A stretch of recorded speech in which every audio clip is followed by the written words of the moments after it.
নমস্কার বন্ধুরা, আজকে আবারও চলে এসেছি রান্নাঘরে। আজকে আমি নিয়ে এসেছি একটা ভেজ সবজি, যার জন্য আমি এখানে নিয়েছি 3টে সবজি নিয়েছি, আলু, গাজর আর পটল এইভাবে কেটে নিয়েছি ডুমো ডুমো করে। আর তার জন্য নিয়েছি বড় বড় এখানে সোয়াবিনগুলো জলে ভিজিয়ে দিয়েছি। আর নিয়ে নিয়েছি অল্প একটু ডাল, এই হাফ কাপের থেকেও কম আছে। আর এখানে নিয়েছি টমেটো কুচি, পেঁয়াজ কুচি, রসুন বাটা, আর নিয়েছি ফোড়নের জন্য তেজপাতা, শুকনো লঙ্কা। তো সবার আগে চলুন আমরা সবজি আর সয়াবিনগুলো আলাদা আলাদা করে ভেজে নেব। কড়াইতে দিয়ে দিচ্ছি তেল, হালকা হালকা করে সবজিগুলো ভেজে নেব।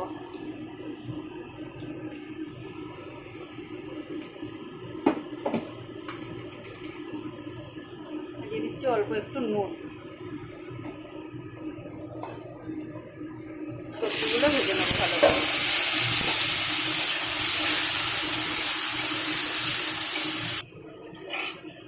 সবজিটা বেশ সুন্দরভাবে ভেজে নিয়েছি। এবার এটাকে তুলে নেব, নিয়ে আমি সয়াবিনটাও হালকা করে ভেজে নেব।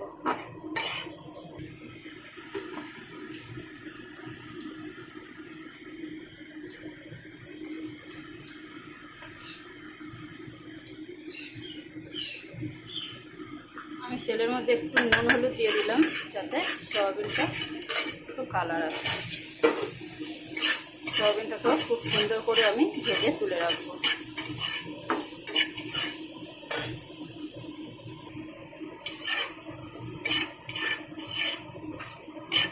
সয়াবিনটাকেও হালকা হালকা করে ভেজে নিয়েছি। এবার এটাকেও তুলে রাখবো, রেখে এবার পুরো তরকারির দিকে চলে যাব।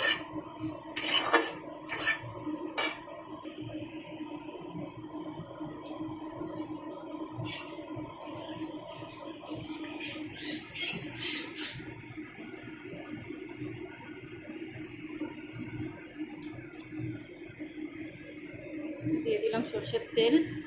তারপর আমি এখানে দিয়ে দিচ্ছি শুকনো লঙ্কা আর তেজপাতা, সাথে দিয়ে দিচ্ছি একটু গোটা জিরে।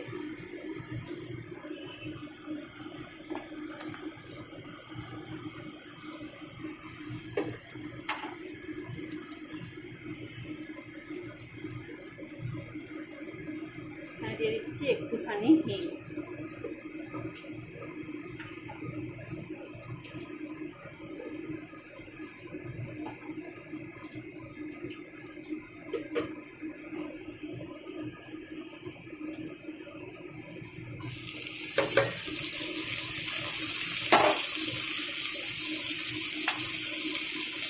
এবারে দিয়ে দিলাম তেলের উপরে পেঁয়াজ আর টমেটোগুলো।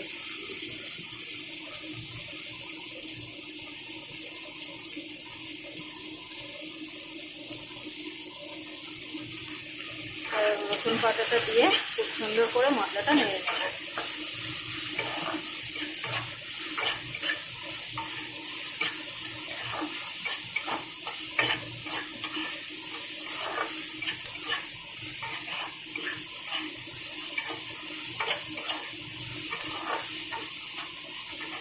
আপনারা ভাবতেই পারেন যে এখানে পেঁয়াজ রসুন ইউজ করেছে, তাহলে হিংটা কেন দিলেন। তো আমি হিংটা এই জন্য দিলাম যাতে সয়াবিনে একটু গ্যাস হয়, আর এটা আমার বাচ্চাটাও খাবে, তাই এখানে একটু হিংটা ব্যবহার করেছি। আপনারা চাইলে নাও করতে পারেন, আমি এখানে সয়াবিনের জন্যই হিংটা ব্যবহার করেছি।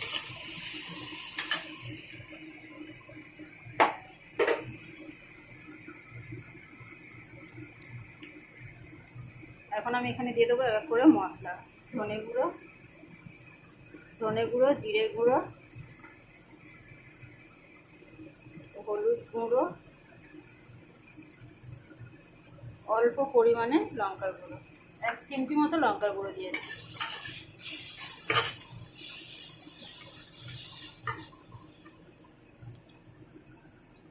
এখন এখানে দিয়ে দেবো স্বাদ অনুযায়ী নুন। যেহেতু আমি সবজিতে নুন ব্যবহার করেছি সবজি ভাজার সময়, সেই জন্য খেয়াল রাখতে হবে।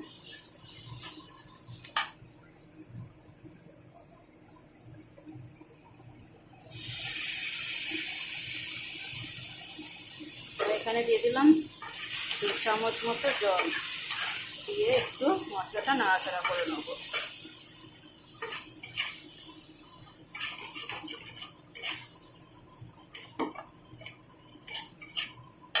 এখন এখানে দিয়ে দেবো আমি ডালটা ধুয়ে রেখেছিলাম।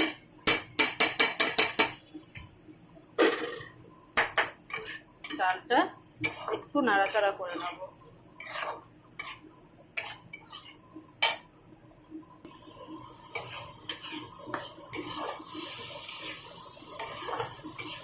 ডালটা আমি কিছুক্ষণ নাড়াচাড়া করেছি, খুব বেশি না।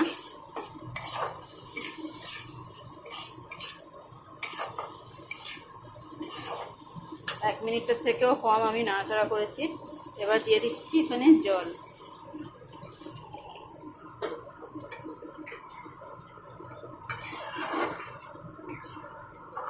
এখন আমি ডালটা ফোটার অপেক্ষা করব। ডালটাকে আমি ঢেকে দেবো, দিয়ে ফুটিয়ে নেব। ডালটা যখন অর্ধেক হয়ে যাবে, মানে হাফ সেদ্ধ হয়ে যাবে, তখন আমি সবজিগুলো দেব।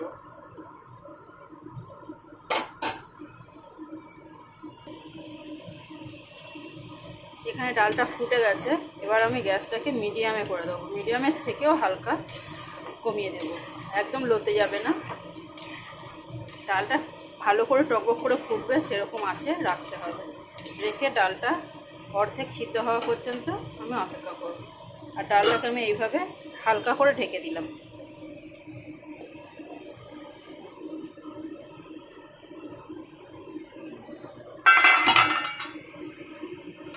এই দেখুন আমার ডালটা প্রায় অনেকটাই হয়ে গেছে।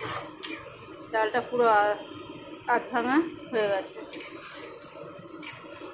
অর্ধেক সিদ্ধ হয়ে গেছে। আমি এখানে এবার দিয়ে দেবো সবজি দেওয়ার আগে আমি একবারে কমপ্লিট করে নেব। এখানে দিয়ে দেবো একটু 1 চামচ মতো ঘি,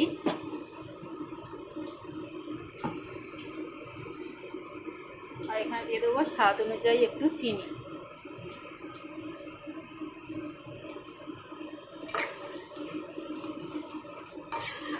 একটু সুন্দর করে মিক্স করে নেব। আমার কিন্তু সবজি দেওয়ার পরেও ডালটা কিন্তু একদম মানে হবে না, সেদ্ধ হবে না, একটু গোটা গোটা থাকবে। তো আমি এখানে দিয়ে দিলাম সয়াবিন আর যে সবজিটা ভেজে রেখেছিলাম সেটা দিয়ে এখানে গ্যাসটাকে বাড়িয়ে দেব। আর আরও একটু জল দিয়ে দেবো, কারণ এখানে একটু জল কমে গেছে। আপনারা আপনাদের আন্দাজ মতো আর একটু কম বেশি জল করে নিতে পারেন। এখানে ডালটা আরও 5 মিনিট ফোটাবো, ঠিক 5 মিনিট, সবজিটা সেদ্ধ হওয়া পর্যন্ত, কারণ ডালে আর কোনো কিছু করার নেই। এখানে দিয়ে দিচ্ছি আর একটু জল, আরও হাফ কাপ মতো আমি জল দিয়ে দিলাম। এবার এটাকে আমি আরও 5 মিনিট ফোটাতে দেব।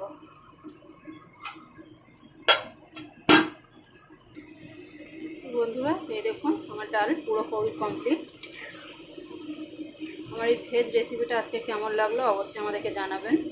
আর এখানে এবার আমি দিয়ে দেবো 2 কাঁচা লঙ্কা ভেঙে। তো আমার ডাল আমি এখানেই স্টপ করব। পুরো সবজিও সিদ্ধ হয়ে গেছে আর ডালও এরকম হয়ে গেছে প্রায়। আর ডালটা এরকমই থাকবে, ডালটা খুব বেশি একদম গলে যাবে না আর খুব বেশি শক্তও থাকবে না। আপনারা চাইলে এরকমই রাখতে পারেন, কিংবা আরেকটু জল শুকিয়ে নিতে পারেন।